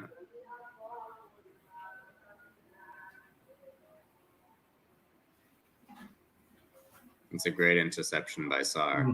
Yeah, it was. Had to get there. Ooh. Timo Werner did well to keep it in, but That's about the extent of his ability, though. yeah. I do feel bad for. I hope De Bruyne is not injured. I think he did get injured in that. In that I think- attempt. Yeah, I think he did get injured in that attempt. Yeah, Give me a second here. yeah, do it. No problem.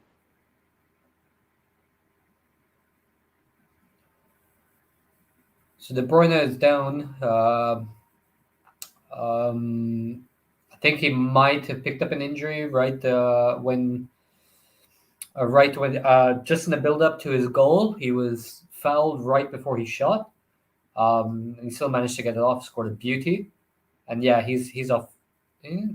No, he's coming back on.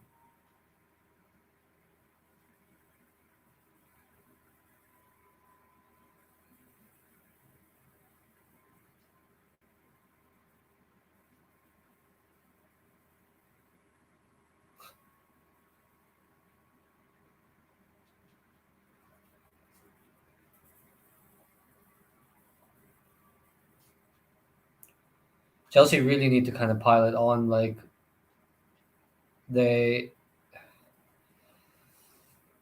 need a bit of urgency. They had a few minutes after they score, after City scored, where they started making some things happening. But I don't know. Like Chelsea need to pick it up a notch. They need to make a sub, do something. Yeah, I'm just having a look at who's on the Chelsea bench today, And who they could possibly bring on. they do have an injury crisis, don't they? And who fucking doesn't? True. But look, they've got a sub left, and I would think Havertz would be the obvious one, or Mason Mount. Havertz really hasn't been that good this season. Yeah, I mean he started off the season fairly well, to be fair. Yeah, but he hasn't hit the heights as he did for the second half of the campaign. Like Mason Mount's my bet here. You got to bring on Mason Mount. I know he might not be fully fit. I think he's coming back from an injury, but I think Mason Mount's got to be your shot here, your golden boy.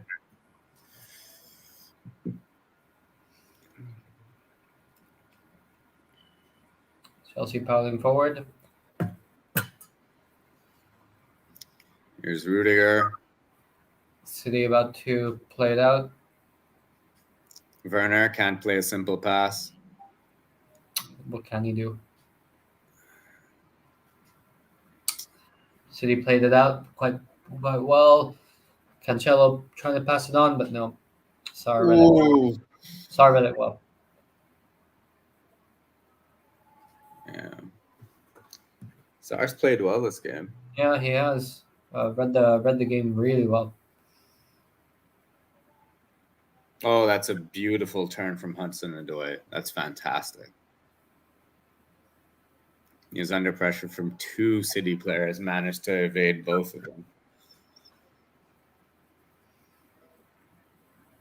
Conte breaking forward. Lookota out wide. Useless from one. Yeah, Werner just lacks so much quality, man. I think the guy. It's the basics, bro. I think the guy is going to turn into Shinji Kagawa.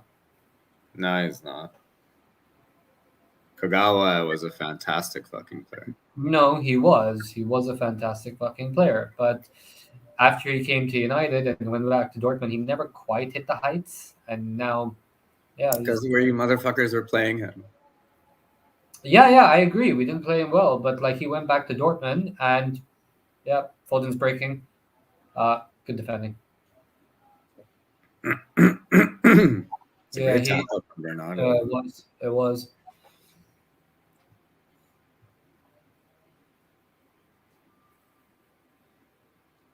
Kepa actually doesn't look too bad with the ball at his feet today, which is usually one of the things that like you look out for it in a Kepa game.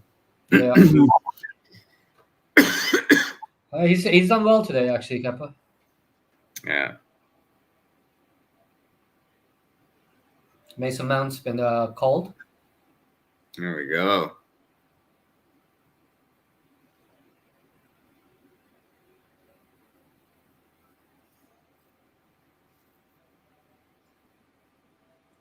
Chelsea's struggling to find any space here. Oh, great ball in. But no. Good keeping.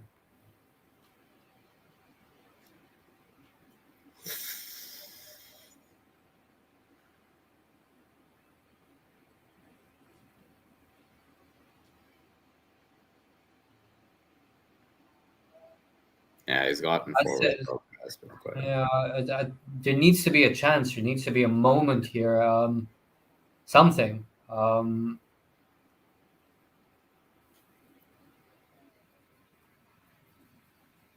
It's a great challenge.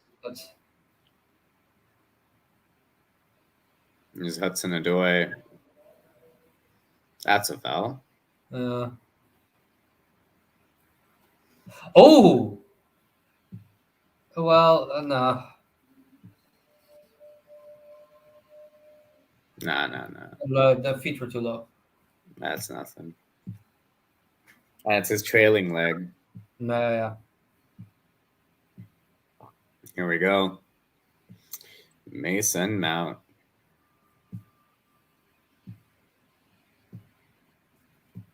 Chelsea's very own.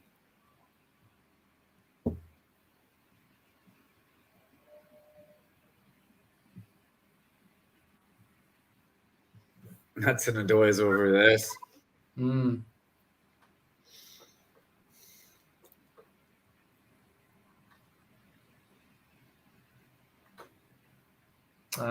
Came to nothing. Which is very disappointing. How you hit the Very first- well done, Foden. Very well done. Yeah. Ooh. Chelsea are racking up the pressure here. Yeah, they are, but something still needs to happen. Final bullshit. Yeah. They're getting into the right areas. They're just not able to execute.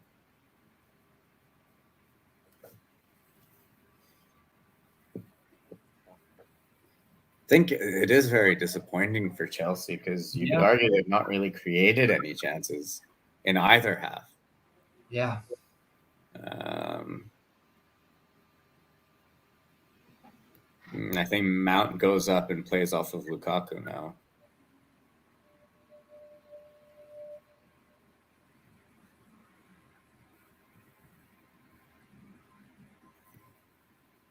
No, I think Mountford. I don't think Lukaku's coming off. I forgot who they said that who they were taking off, but I think they're No, gonna. it's Alonso, but I'm saying he plays off of Lukaku. Oh, playing off of. Yeah. You're right. Fucking might as well play Werner at fucking left wing back now. Mhm. It's not like he's gonna add anything to your attacking play.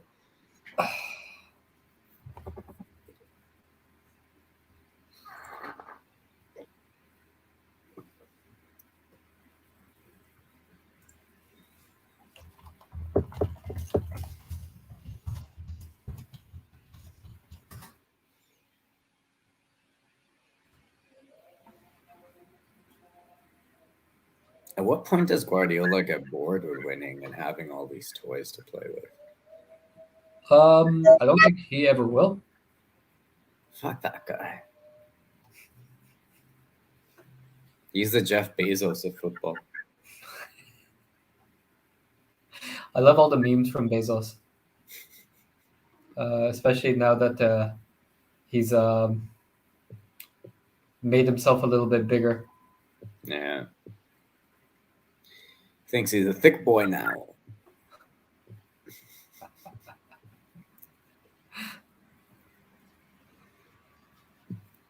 Walker's piling on.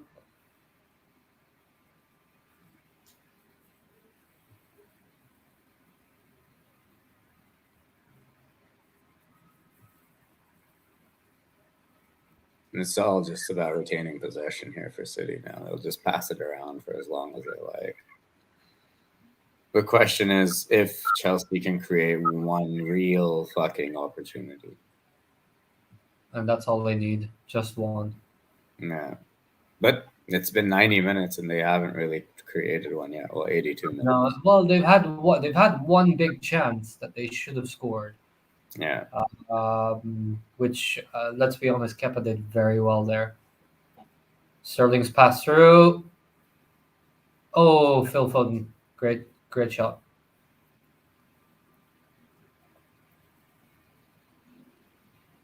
Oof. Just gets under it. Leans back a bit there, Foden. Yeah. He has his weight going backwards, so the ball just launches. Can't keep it. Should have done way better there.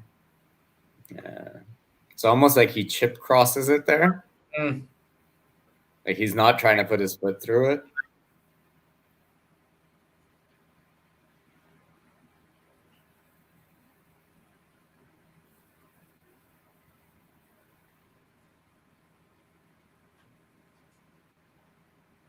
De Bruyne is going off.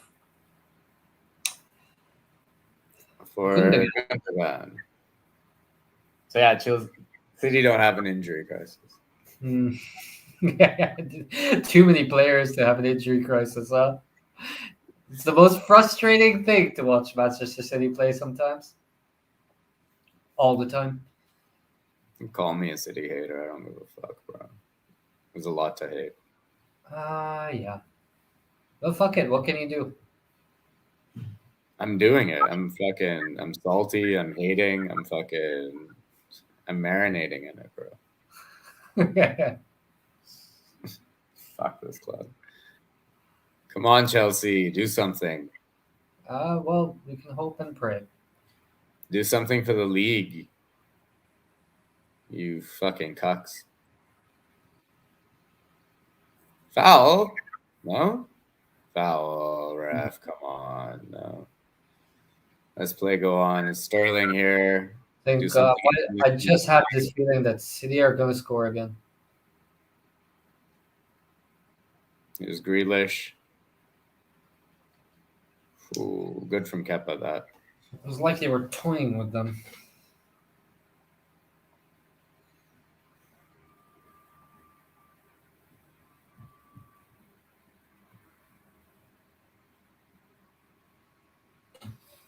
Chelsea can't get the ball past their own half, so creating another chance right now looks pretty far. Sending the ball back. Chelsea should have gotten that. This has been disappointing from Chelsea. Very disappointing. Especially when you've got the likes of Lukaku up top. You don't need to go fucking play it through. Like, you don't need to pass it through City and bring it to him. You can just launch it up front, get some people around him to win the second ball. You don't need to be taking this route. You can be throwing the kitchen sink at it and taking route one.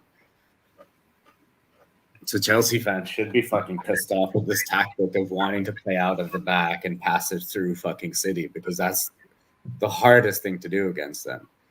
Yeah. Even when we play very direct.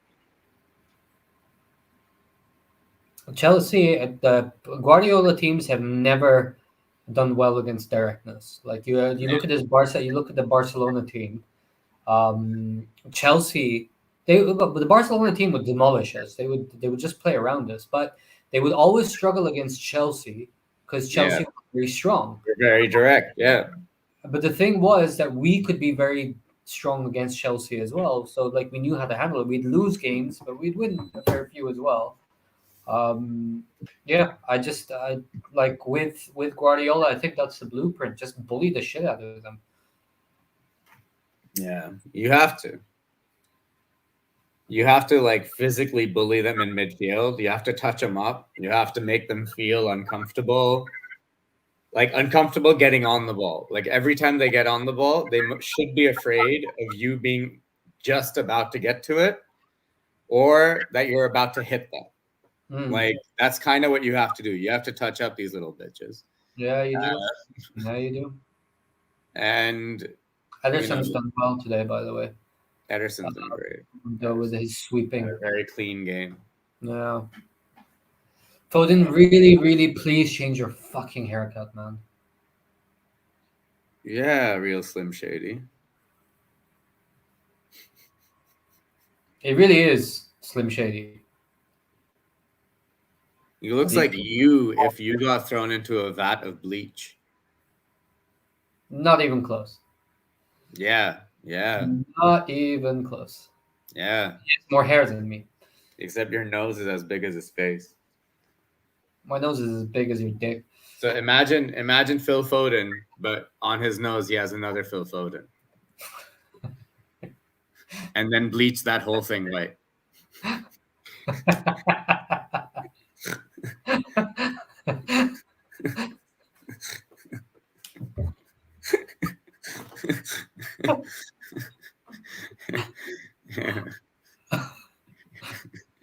Oh, please do something, Chelsea, you fucking useless pieces of shit. Bro, why are you passing it like over on the ground to Lukaku? Cross it in the air. Let him use his big boy fucking jump. You got the thickest striker in the league. Fucking use his thickness, bro.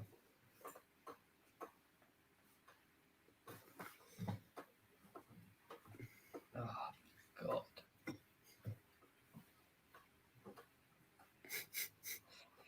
I don't see City. I genuinely thought before City scored that Chelsea would get something. Now, nah. I think City have been very comfortable. I'd be very surprised if something happens. Chelsea need more Mateo Kovacic and a little bit less Romelu Lukaku and Timo Werner. I think the Timo Werner is a given, though. Oh my God, why are you even there, you fucking prick? Why are you even there?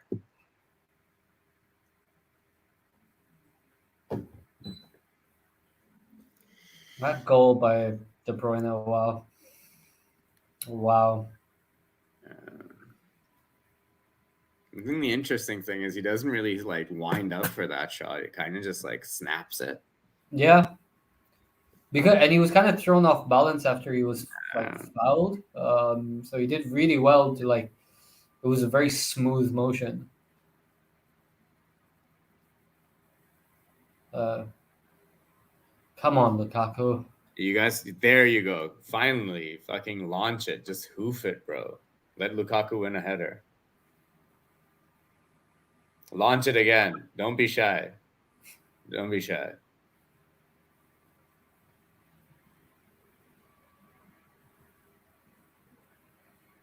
Oh my God, dude. I hate Manchester City. We're gonna have a compilation in the next year, just like you and Majid with his compilation. Yours is just how much you hate Manchester City.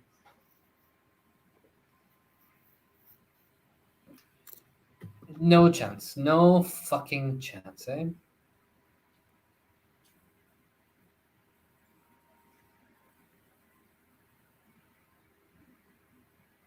You'll never win the Champions League. Sorry, I meant that to City fans. I hope. No, they won't.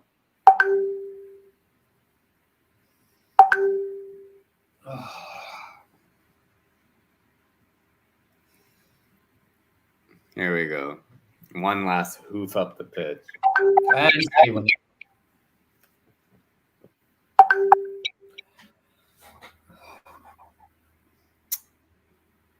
Why are you kicking it to Hudson-Odoi, bro? Really, really needed a Chelsea win today, or just to draw anything, man.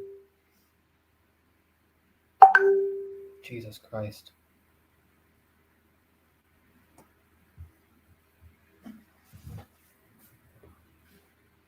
Oh, he's through. I should have done way better there. Walker should have done way better there. Yeah. Walker or Jesus? I think that's Walker. I was offside. He was offside.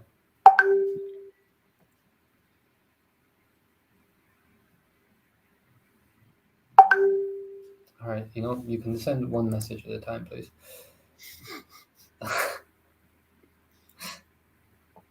Boot it!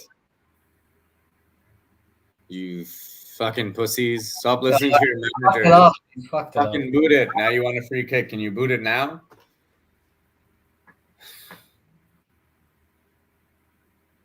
Bro. And it's over. Yeah. Oh, played Manchester fucking City. Well done, City. Yeah. It's the worst. Done. I think they know. That's it. I think that was a big one. it's kind of sad, but